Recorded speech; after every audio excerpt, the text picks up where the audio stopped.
একটি ছোট্ট সবুজ গ্রাম ছিল, নাম তার শিউলিপুর।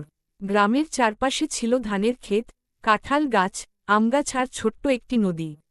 সেই গ্রামেই থাকত দুই বোন, বড় বোনের নাম মেহরিন আর ছোট বোনের নাম নাইমা। মেহরিন ছিল শান্ত, বুদ্ধিমতী আর দায়িত্বশীল। সে সবসময় ছোট বোনের যত্ন নিত। আর নাইমা ছিল চঞ্চল, হাসিখুশি আর কৌতূহলী। সারাদিন সে কখনো প্রজাপতির পেছনে দৌড়াত, কখনো ফুল তুলত, কখনো নদীর ধারে বসে মাছ দেখত। দুই বোন একে অপরকে খুব ভালোবাসত।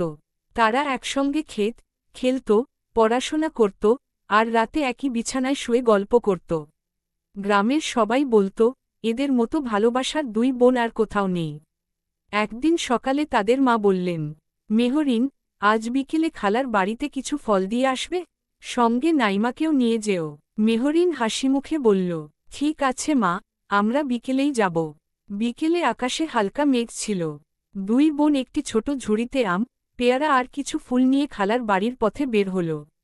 পথটা গ্রামের ভেতর দিয়ে, তারপর একটি ছোট জঙ্গলের পাশ দিয়ে গেছে। নাইমা হাঁটতে হাঁটতে বলল, আপু, এই জঙ্গলটা কত সুন্দর। দেখো না, কত পাখি ডাকছে। মেহরিন বলল, হ্যাঁ, সুন্দর তো বটেই। তবে বেশি দূরে যেও না, আমার কাছেই থাকো। কিন্তু ছোট্ট নাইমা একটি রঙিন প্রজাপতি দেখে তার পেছনে ছুটতে লাগল।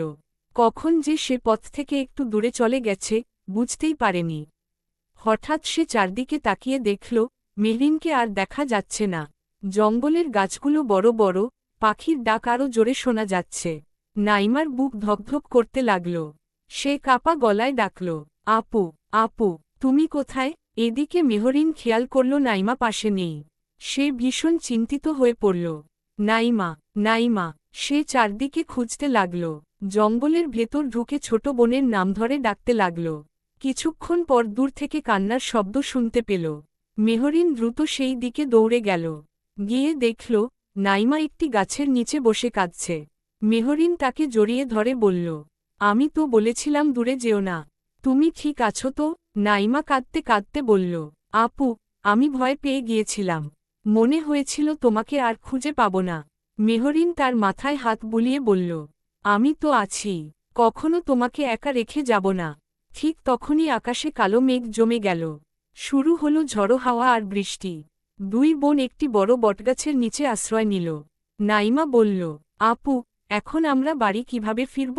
মেহরিন একটু ভেবে বলল, ভয় পেও না, বৃষ্টি কমলেই আমরা ধীরে ধীরে পথ খুঁজে নেব। বৃষ্টি থামার পর চারপাশে কাদা হয়ে গেছে। পথটাও যেন অন্যরকম লাগছে। কিন্তু মেহরিন হাল ছাড়ল না।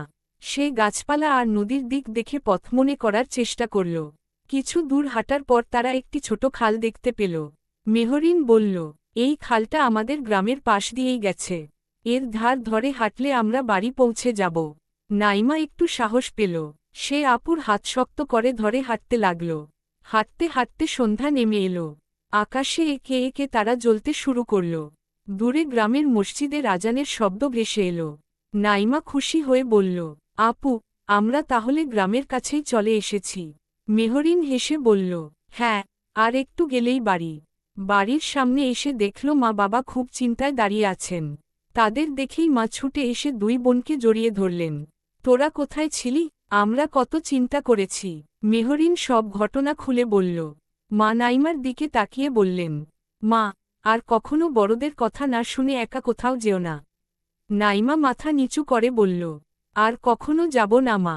সেদিন রাতে সবাই একসঙ্গে বসে খাওয়ার সময় বাবা বললেন, আজ মেহরিনের সাহস আর বুদ্ধির জন্যই তোমরা নিরাপদে ফিরেছ।